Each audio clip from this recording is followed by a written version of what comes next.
Halo teman-teman semua, selamat pagi dan semangat pagi. Eh, saya dan tim itu sering sekali ya teman-teman. Saya ingin bercerita nih sebelumnya, prolog dulu. Saya dan tim itu sering sekali mendapatkan keluhan, mendapatkan curhatan dari wajib pajak, baik itu orang pribadi maupun badan di situ. Teman-teman semua, curhatan ini bukan belasan, bukan puluhan, tapi udah ratusan orang, baik itu saya ulangi, baik itu WPOP maupun WP Badan, itu curhat kepada kami berkaitan dengan perpajakan.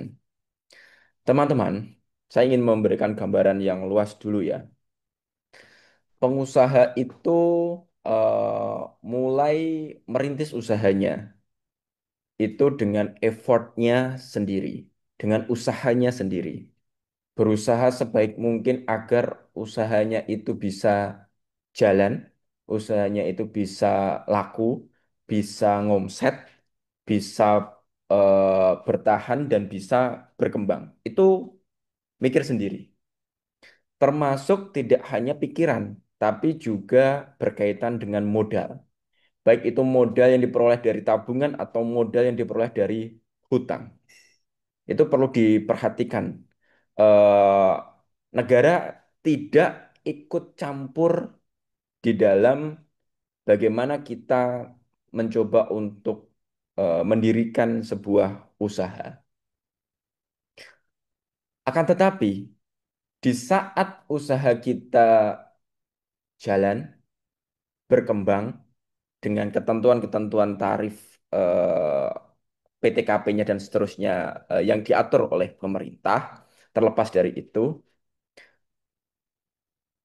negara mengambil haknya dengan dalih pajak ke negara. Itu merupakan apa namanya ketidaksetaraan. Bagaimana kita berjuang mati-matian untuk bisa berusaha, tapi negara berjuang mati-matian untuk bagaimana mendapatkan haknya dengan cara pajak tadi. Teman-teman, kalau kita di perspektifnya pengusaha, hari ini, tahun ini kita bisa bertahan sangat luar biasa dengan usaha-usaha atau jenis usaha yang notabene usaha-usaha yang rentan untuk gulung tikar.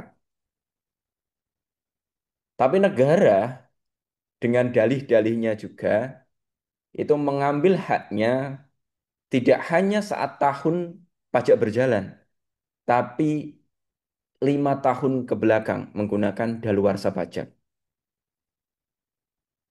Di saat 2021 misal merintis sebuah usaha, lanjut 2022, 2023, 2024 baru mulai kelihatan tumbuh, 2025 terlihat hasil usahanya, ada surat cinta dari kantor pajak untuk perihal masa pajak tahun 2021.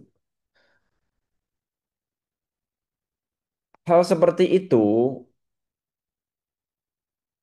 sangat menghantui wajib pajak. Saya merasakan itu karena kami juga konsultan pajak juga, praktisi pajak, saya juga pengajar hukum pajak dan seterusnya.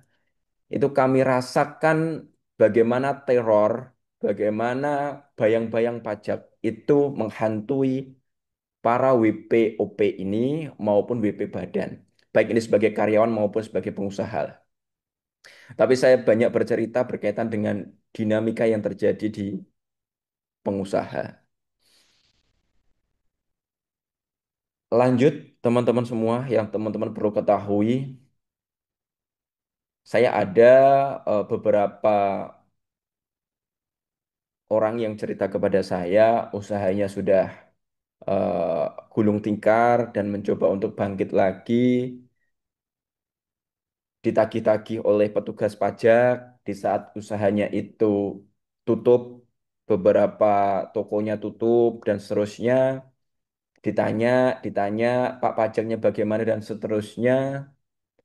Di saat seperti itu, saya kadang berpikir di mana peran pemerintah di saat pengusaha itu lagi dalam keadaan down. Di mana peran pemerintah di situ? Tidak ada. Tapi di saat kita punya omset terdetek baik melalui ekualisasi, baik melalui pihak ketiga, faktur, pembelian, dan seterusnya lah. Banyak hal di situ pemerintah atau negara mengejar haknya. Pembelianmu sekian, pajakmu harusnya sekian karena marginnya sekian. Menggunakan tarif PPh final maupun tarif umum dihitungkan oleh petugas pajaknya. Hello, pemerintah, pengusaha sudah apa namanya memutar segala macam otaknya untuk bagaimana bisa bertahan, bagaimana besok bisa ngomset, bagaimana besok tidak tersaingi atau tidak kalah sama kompetitor lain. Kamu surat-surati omset yang di bawah 4,8 saja, kejar-kejar dengan surat SP2DK lah, dengan surat sprint dimulai pemeriksaan lah. Ya Allah, teman-teman, teman-teman yang di perpajakan, coba berpikir, coba untuk merenung. Para pengusaha ini sudah pusing, saya ulangi, sudah pusing bagaimana dia bertahan, bagaimana dia mengembangkan usaha, bagaimana besok bisa bersaing dengan kompetitor. Di saat disurati oleh petugas pajak, baik itu KPP maupun yang lain di atasnya, itu membuat pikiran tidak jernih lagi. Orang yang bukan kriminal, dalam tanda kutip, itu di saat diberikan surat-surat cintamu, dia akan tidak doyan makan. Dia akan berpikir, berpikir bagaimana ini pajaknya. Jangan-jangan nanti A, B, C, D, E. Jangan-jangan nanti di freeze rekening saya. Jangan-jangan ini aset saya disita. Jangan-jangan ini, dan seterusnya. Pikirannya akan terkuras dengan upaya-upaya yang dilakukan oleh petugas pajak. Malah dia bisa jatuh bangkrut, gulung tikar, karena pemeriksaan yang dilakukan. Tidak semua orang punya mental, punya psikologi yang tahan banting atas pemeriksaan-pemeriksaan yang terjadi. Saya ingatkan kepada teman-teman di pajak, pengusaha itu tidak hanya mikir masalah pajak, dia mikir masalah perizinan. Yang izinnya nanti saat ini keluarnya banyak sekali. Satu usaha bisa punya 10 sampai dengan 20 perizinannya yang harus dilengkapi. Kalau tidak lengkap nanti akan dikejar, misal kejar BPJS Ketenagakerjaan, dikejar oleh Disnaker, dalam hal ini Kemenaker, akan dikejar oleh apa namanya aparat penegak hukum lain berkaitan dengan perizinan B3, limbah B3, dengan perizinan-perizinan yang lain. Belum lagi dikejar pajak-pajak daerahnya, pajak reklamenya, izin mendirikan bangunan atau sekarang persetujuan bangunan gedung, eh, belum lagi SPPL, UKL, UPL, dan AMDALnya, dan seterusnya yang berkaitan dengan Dinas Lingkungan Hidup, berkaitan dengan BPJS Kesehatan dan BPJS Ketenagakerjaan, saya ulangi. Yang dipikirkan pengusaha itu banyak, gitu loh. Nggak hanya masalah melulu pajak. Padahal segala macam perizinan mencoba untuk dilengkapi masih ada aja celah bagi oknum-oknum untuk mencari keuntungan-keuntungan secara pribadi di situ. Jadi mohonlah, saya mohon kepada petugas-petugas pajak rasional menyikapi bagaimana kamu bekerja, bagaimana memperlakukan wajib pajak itu secara baik juga. Saya ingin menggambarkan ini ya. Ini di Kompas itu postur APBN kita di tahun 2026. Itu 75%-nya itu berasal dari pajak. Senilai 2.358 triliun itu dari pajak. Selainnya dari penghasilan atau penerimaan negara bukan pajak, dari kepabeanan dan cukai. Bayangkan teman-teman, negara kita adalah negara yang kaya raya berkaitan dengan sumber daya alamnya. Usaha-usaha UMKM yang di bawah 4,8 dikejar-kejar pajaknya, diobrak-abrik usahanya, hanya untuk apa? Untuk mencukupi APBN. Oke lah, ketat berkaitan dengan perpajakan, menegakkan hukum perpajakan, saya setuju dan sepakat, tapi pertimbangkan aspek psikologi dari wajib pajak itu sendiri. Tidak melulu eh, bagaimana pemerintah itu mendapatkan asupan APBN-nya dari pajak, tapi bagaimana mengeksploitasi alam kita, kekayaan kita untuk semakmur-makmurnya kepentingan rakyat di situ.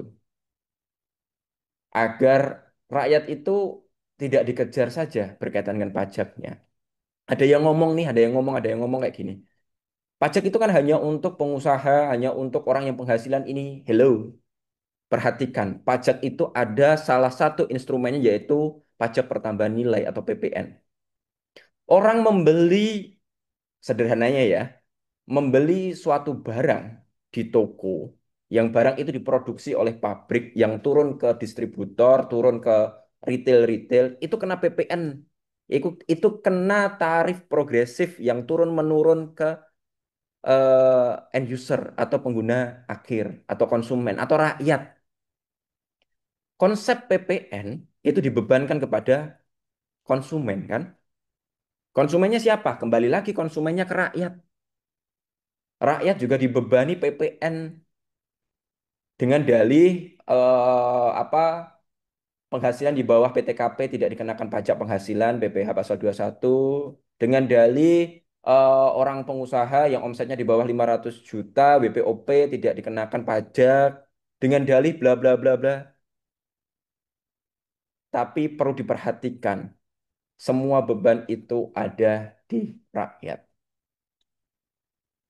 Para pengusaha atau para pejabat yang punya tunjangan pajak di situ, tunjangan pajak yang dibayar melalui APBN juga, itu coba untuk dikoreksi agar tidak semuanya dibebankan kepada APBN. Jadi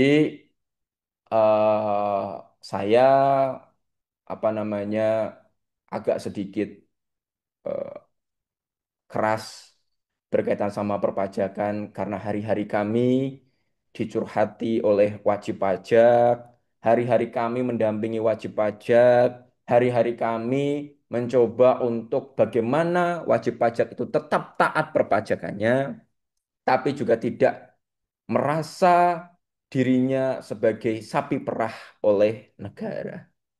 Jadi kami punya kewajiban untuk mengedukasi wajib pajak, dan kami juga punya kewajiban, punya hak konstitusional untuk menyuarakan bagaimana pajak itu membuat derita kepada rakyat dan masyarakat.